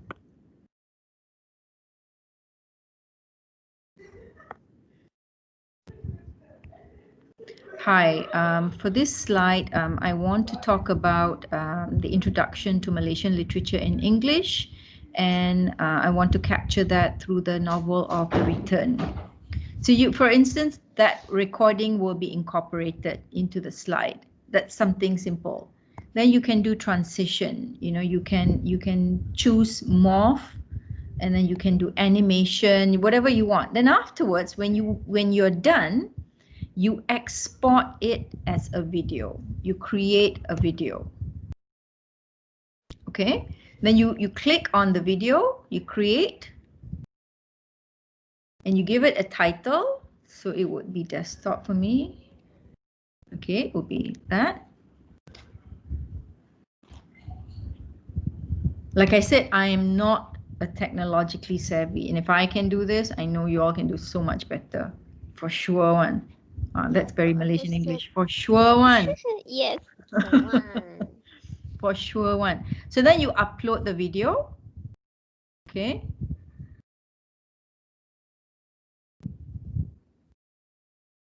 You select your file here. You notice lecture 3 is now a video. Okay, so you click on that. File and use, enter the, oh, okay. Not me. Okay, something is wrong. Okay, anyway, that's the fundamentals of it. You select the files. It will be made. I think this is the way. I hope this is the way. Yep, it's like that, Doctor. Yeah, it cannot be from PDF. You have to copy it as a video. Yes. You have to save it as a video. I don't know why it didn't become a video. I'd be sad. I like this, not like this, right? Yeah. So you export it first, right? Create video. Yeah. Yes. Fine. Correct. Not. What am I doing wrong, Jen? Oh, I did another style of recording my PPT.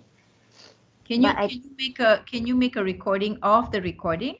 Yeah, because I screen record my recording. This is something new for me to try also, so I was experimenting it. Can you share the making of it, the backstory of how you created it? Can you share that?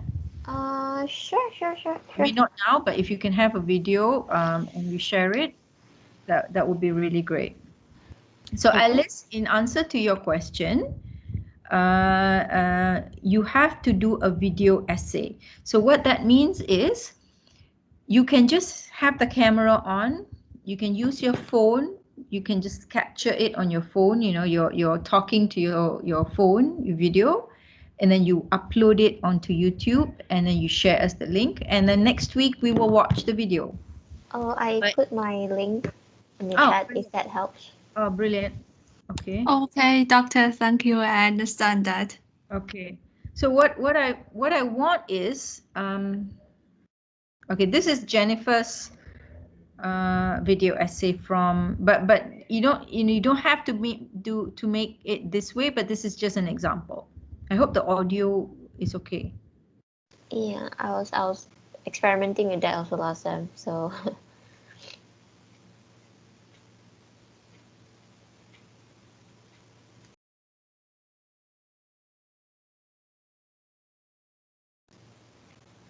Doctor, are you sharing the screen?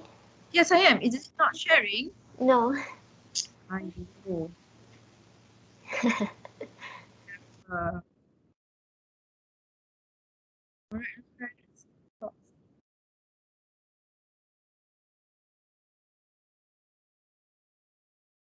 Trevor.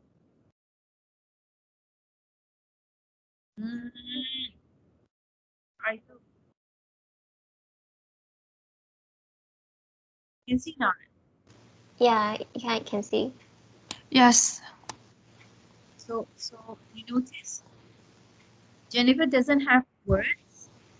She doesn't have words. She uses images, but she is narrating over these images. So you have your essay, you prepare your essay, you have the script, you read the script, but you don't have to show yourself that. You can use PowerPoint slides, you can use still pictures, whatever you feel comfortable to do. But this will make it more relevant. This kind of sharing, it will make it more relevant. And you can easily Google just Google on YouTube video essay. Where is it? Yeah. You know, how to write a video essay. Just Google video essay examples, and then they will give you some examples. They will. Ayo. Oh, okay. I like this. I like the Nerd Writer.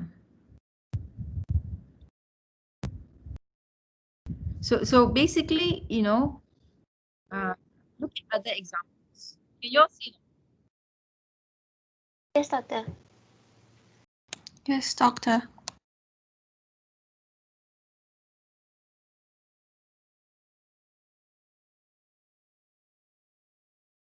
So you notice he's just talking to the camera, right?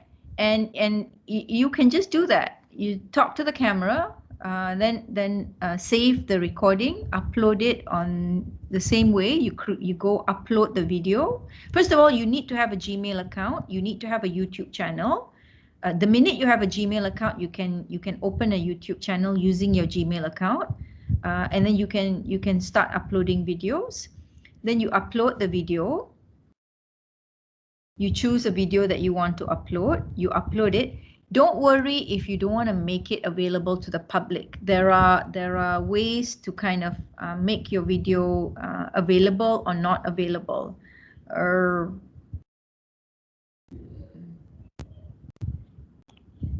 this one I already uploaded. Okay, fine, never mind. All right. So you say you've got a video, you upload it. So you say next, okay, and then you say next. Then here, can you all see not? Hello? Yes, doctor. Can Yes, doctor, everybody yes. check? Yes, So doctor. here, instead of saying private or public, you put unlisted. So if it's unlisted, only people who have the link can open it.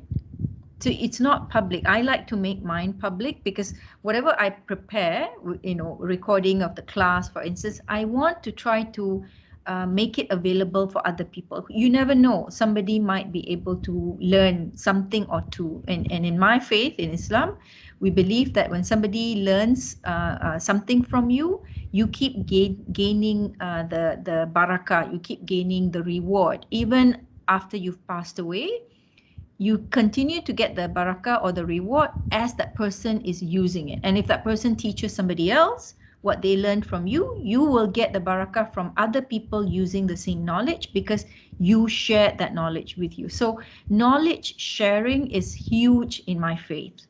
So I want to make it available because of that, you know. So if you feel maybe shy, you know, you're not too comfortable putting yourself out there, then choose unlisted. Okay, but then you just say save, and once you've saved, it will render, it will do whatever it needs to do. But I'm not going to go for this because I've already shared this video. So this video is, yeah. Okay, never mind. All right, so any questions? All right, now. I'm okay, doctor. Thank you. I'm sorry for taking time. No. Like I said, you know, so now Alice is going to learn, and she's going to do the task. And when she practices it, I get the reward for it because I have taught her something that maybe she didn't know, and now she knows, and she will be able to use it. So I'm very, very happy to share, to guide anything that you've got questions on, because when I'm able to make things clearer for you, you then can apply it in your other contexts, in your other classes, and I will continue to gain the reward for it. So I'm greedy like that, you know, I want to get as much reward before I pass away. So that's my main focus. So ask as much questions as you want. I will be here to help you as much as I can, but try not to message me at 11 o'clock at night. That's all. Thank you, doctor. Okay, doctor. Sorry, doctor. I just want to see it at the morning, please. And I won't do it again, believe me, because I respect you so Huda, much. I'm teasing you now. I'm teasing you now. You know. I'm sorry, Once doctor. I've said whatever I've said, I've let it go. But I love to tease. I'm very cheeky. So please excuse me. Thank you. Okay, any other questions before we conclude? Doctor, I think it's the same way, sorry if you hear me. Yeah. I think it is the same way that we did the first semester, just to make a link on upload on our channel on YouTube and then send this link on UKM Folio. Is that right? Absolutely. Absolutely. If you want to experiment with something else this semester, you can. If you want to use the same technique, you can. Last semester, like I said, Huda, Ali, and Jennifer, your video essays were good. Work on the content, but your video essays was your, each of you presented very good video essays. So, not a problem. Okay, and it is okay if we just make a video to ourselves or to the slide that we make? No. Remember, you have an audience. Remember yesterday's webinar. If you had the speaker looking into the camera, like the keynote, just looking into the camera, speaking without any slides, how would you feel? Whereas if you have somebody with slides there, talking over the slides, how do you feel? So it's about the audience. That's what the video essay is about. It's not about you and what you want to say. It's about reaching for the audience and their interests. How do they engage with what you want to say? So think about that when you prepare your video essay. So it is better to show the slides while I am talking. I think if not slides, you want to scribble on the whiteboard like what I do in class, because I don't want it to be you looking at me talking or you looking at the blank screen talking. I love it when what I say is visualized, and I'm a very visual learner. That's the kind of learner that I am. So I need to see things to get it in my mind, so that's why I like to draw and I write, and that helps make my thoughts clearer for me, and I hope it will be clearer for you as well, inshallah. Yeah. Okay, Doctor, thank you very much. No problem. Husna, how are you coping with our class? Are you okay? I think I'm okay. Husna is the cucumber, she's the cool cucumber. It's like everything is good, If only we all can be cool cucumbers. I see her face, doctor. I agree. I need to see her face. I like her. She's got that voice, that very, everything's fine. I don't know what's going on inside, but her voice is like, I'm the total opposite. I'm like, oh my God, I'm so animated. My voice is like, my daughter keeps saying, Mommy, why do you speak so loudly? I'm like, no, I'm not loud. I'm just passionate. This is who I am. But yeah, but Husna is like cool, inshallah. She's so chill. Chill, right? I aspire to be her, as chill as her in my assignment, but I can't do that. Oh, same. Okay, all right. Any other questions, guys? I'm just going to go around. Alice, any questions? No questions, daughter. Okay, Huda? No, thank you, doctor. All right, Jennifer? So far, so good, doctor. Great. Husna? I'm okay. You can count how many words Husna has said today, all right? You can watch the video and count how many words Husna has said. Ali? Everything is okay with me, Doctor. And Really? again, I'm sorry what is happening last night to you. Problem. Very sorry about that. No problem. I have two PhD students this semester. One is in Iraq, another one is in Palestine. They are still there. So I completely understand. And Sama from Palestine will message me at like 1 o'clock Malaysian time, 1 o'clock in the morning. And the first thing she will say is, I'm really sorry to be messaging you this late, but I have a question and I really need your thoughts about this. What do you think? And so I'm fine with that. It's just that 11 o'clock, I'm still up. So when I get the message, I'm like, oh no, I have to respond, but I'm like so blurred at that time. I'm like about to doze off. And I feel bad if I'm not able to respond to you because I know you're waiting for an answer because the question you ask is pertinent for today's class. That's why I mean, be more responsible and message me sooner. But if it's a comment that you don't mind if I respond the next day or later, you know, that's okay. But if it's about the assignment and your due date is the next day and you message at 11, I feel bad if I'm not able to respond because you're, you know, a few hours behind me and you are waiting for an answer. Do you understand what I'm saying? So that's why. Yeah, that's why. But if it's a comment that you need a response, but it's not immediate or you need it right now, whatever time is convenient to you, it's okay. Okay.